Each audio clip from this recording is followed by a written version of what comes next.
এখন যে স্টোরিটা আমি আপনাদের শোনাতে যাচ্ছি এটা একটি সত্য এবং রিয়েল একটি ঘটনা। আর এই ঘটনাটি শেয়ার করে আমার সাথে আমারই একজন সাবস্ক্রাইবার। এই ঘটনাটি শোনানোর আগে আমি আপনাদেরকে বলবো, যদি আপনাদের কারো জীবনে এরকম রিয়েল কোনো ঘটনা থাকে কিংবা আপনাদের কোনো আত্মীয় স্বজন বা আপনাদের নিজের সাথে যদি এরকম কোনো ভয়ঙ্কর ঘটনা ঘটে থাকে, তাহলে আপনারা সেই স্টোরিটা আমার সাথে শেয়ার করতে পারেন।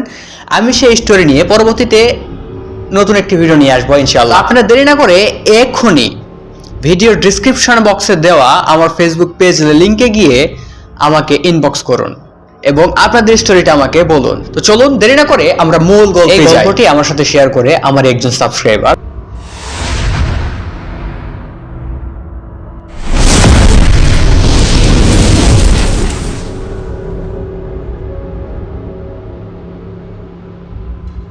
সে আমাকে যেভাবে গল্পটা শুনিয়েছে আমিও আপনাদের ঠিক সেভাবেই গল্পটা শোনানোর চেষ্টা করব। তো এই ঘটনাটি ঘটে তার নিজের মামার সাথে। তো তার মামা নাকি একদিন মাঠে গিয়েছিল গরুকে ঘাস খাওয়াতে। তো তার মামা যখন মাঠে গরুকে ঘাস খাওয়াইতে গেছিল তখন মাঠে কোনো লোকজন ছিল না, একদম ফাঁকা এবং শুনশান। তো সে মাঠে গরুকে ঘাস খাওয়াইতে খাওয়াইতে ক্লান্ত হয়ে একটি গাছের ছায়ায় গিয়ে বসে পড়ে এবং গাছের ছায়ায় বেশ কিছুক্ষণ বসে থাকার পর সে খেয়াল করে মাঠের মাঝখানে একটা শেয়াল। আর শেয়ালটা কোনো সাধারণ শেয়াল ছিল না, একদম সাদা ধপধপে দেখতে এক ধরনের শেয়াল, যেটা দেখে ছেলেটি প্রথমে চমকে যায় এবং ভয় পেয়ে যায়। তারপরও সে ভয় না পেয়ে বেশ কিছুক্ষণ ওখানে বসে থাকে। তারপর সে বুঝতে পারে যে সে আস্তে আস্তে অসুস্থ হয়ে যাচ্ছে, তার শরীরটা কেমন কেমন লাগতেছে, সে অসুস্থ বোধ করতেছে।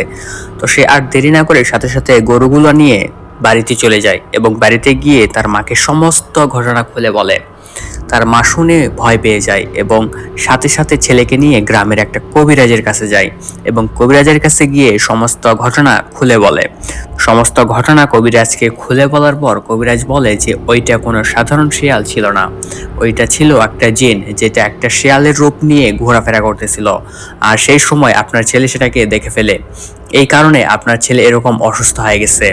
তো তার কবিরাজ বলে যে আপনার ছেলে যে এই কথাটা আপনাকে বলছে এটা বলা উচিত হয় নাই, এতে নাকি ওই জিনটা রেগে গেছে আর রেগে গিয়ে এই ছেলেটার অনেক বড় ক্ষতি করবে।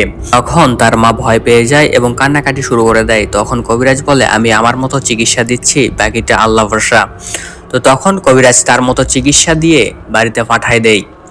আর ছেলেটা আস্তে আস্তে সুস্থ হওয়ার পরিবর্তে আরো বেশি অসুস্থ হয়ে পড়ে, খুবই অসুস্থ হয়ে পড়ে।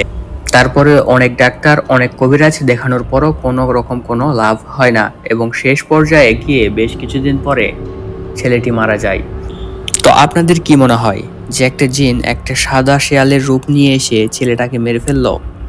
তো আপনারা কি কখনো কোনো সাদা শেয়াল দেখেছেন? যদি দেখে থাকেন তাহলে অবশ্যই কমেন্ট বক্সে জানাবেন। আর যদি আপনাদের কারোর সাথে এরকম কোনো ঘটনা ঘটে থাকে তাহলে তো আর কোনো কথাই নেই, এখনই আমার সাথে শেয়ার করতে পারেন গল্পটা। তাহলে আমার পরবর্তী ভিডিও হবে আপনাদের স্টোরিটা নিয়ে। তো টেনশন না করে এখনই চ্যানেলটি সাবস্ক্রাইব করে ভিডিওটিতে একটি লাইক দিয়ে আমার পাশেই থাকবেন। দেখা হবে পরবর্তী ভিডিওতে ইনশাআল্লাহ। ততক্ষণ ভালো থাকবেন, সুস্থ থাকবেন। আল্লাহ হাফেজ।